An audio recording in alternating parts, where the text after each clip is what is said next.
दोस्तों, ब्रह्मांड जो कि अपने अंदर बहुत से रहस्यों को छुपाए हुए है, माना जाता है कि ब्रह्मा जी का सत्यलोक, जिसे ब्रह्मलोक भी कहा जाता है, और विष्णु जी का बैकुंठ भी इसी ब्रह्मांड में पाया जाता है। इस वीडियो में हम आपको इन्हीं लोकों की लोकेशन के बारे में बताएंगे, तो वीडियो को लास्ट तक ज़रूर देखें। आइए शुरू करते हैं। विष्णु पुराण के अनुसार पहला लोक भूलोक होता है। भू अर्थात पृथ्वी, यानी कि पृथ्वी लोक को ही भूलोक कहा जाता है। भूलोक के ऊपर आता है भुवालोक। पृथ्वी से सूर्य तक के क्षेत्र को भुवालोक कहा जाता है। पृथ्वी से सूर्य तक की दूरी लगभग 14,95,97,870 किलोमीटर है। इसी क्षेत्र को भुवालोक कहा जाता है। भुवालोक से ऊपर आता है स्वर्गलोक। भगवत पुराण के अनुसार यह स्थान ध्रुव तारे के आसपास का स्थान है। इस स्थान को उल्सा माइनर कॉन्स्टलेशन अथवा नक्षत्र भी कहा जाता है। इस कॉन्स्टलेशन में सूर्य से भी लाखों गुना तेजवान सितारे मौजूद हैं। ध्रुव तारा पृथ्वी से उत्तर की ओर पाया जाता है और इसकी पृथ्वी से दूरी है 433 प्रकाश वर्ष। अगर हम इसे किलोमीटर में बदलें तो यह लगभग 4 × 10⁻15 के बराबर होता है। ये तो पृथ्वी और स्वर्गलोक की दूरी है। स्वर्गलोक से 1 करोड़ योजन यानी 12,29,53,881 किलोमीटर में महलोक के ग्रह पाए जाते हैं। महलोक भी स्वर्गलोक का ही एक भाग है। महलोक में वह आत्माएं जाती हैं जिन्होंने अपने जीवन में बहुत ही कम पाप किए हों और जिन्होंने अपना ज़्यादा से ज़्यादा जीवन प्रभु की भक्ति में निकाल दिया हो। महलोक पर जीवन बहुत अच्छा होता है। मन को शांति देने वाला प्रकृति का नज़ारा होता है। यहाँ पर जाने वाले जीव अपने आप को पुण्यवान समझते हैं और कभी दुखी नहीं होते। अब महलोक के ऊपर 2 करोड़ योजन यानी 24,59,07,763 किलोमीटर पर जनलोक के ग्रह पाए जाते हैं।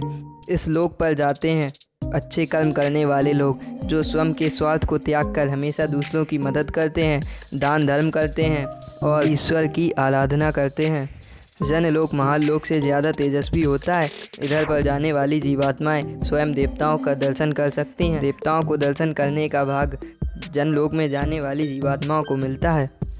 अब जनलोक के पश्चात आता है तपोलोक। जनलोक से 8 करोड़ योजन यानी 98 करोड़ किलोमीटर की दूरी पर आता है तपोलोक। यहाँ पर जाने के लिए बहुत कठिन परीक्षा देनी पड़ती है।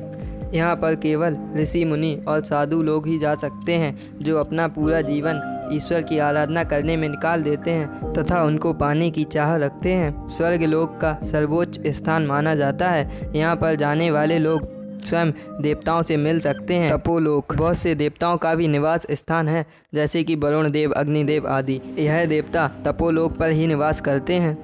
अब तपोलोक के पश्चात आता है सत्यलोक, जिसे ब्रह्मलोक भी कहा जाता है। सत्यलोक तपोलोक से लगभग 12 करोड़ योजन यानी कि 1,47,54,46,579 किलोमीटर पर स्थित है। सत्यलोक ब्रह्मा जी का निवास स्थान बताया गया है। यहाँ पर जाना किसी भी मनुष्य के लिए संभव नहीं है। यहाँ पर केवल सत्कर्म करने वाली आत्माएं ही जा सकती हैं। जो आत्माएं जनलोक, महालोक और तपोलोक में रहकर भी ईश्वर को पाने की चाह रखती हैं तथा उनकी आराधना करती रहती हैं, वही आत्माएं ब्रह्मलोक में जाने के योग्य हो पाती हैं। सत्यलोक के बाद आता है वैकुंठ लोक, जहाँ पर विष्णु जी स्वयं शेषनाग के साथ विराजमान होते हैं। सत्यलोक से लगभग 32 करोड़ 21,39,169 किलोमीटर की दूरी पर वैकुंठ लोक मिलता है। सारे ब्रह्मांड की आत्माएं जीवन मरण के चक्र से मुक्त होकर वैकुंठ लोक में ही केंद्रित होती हैं।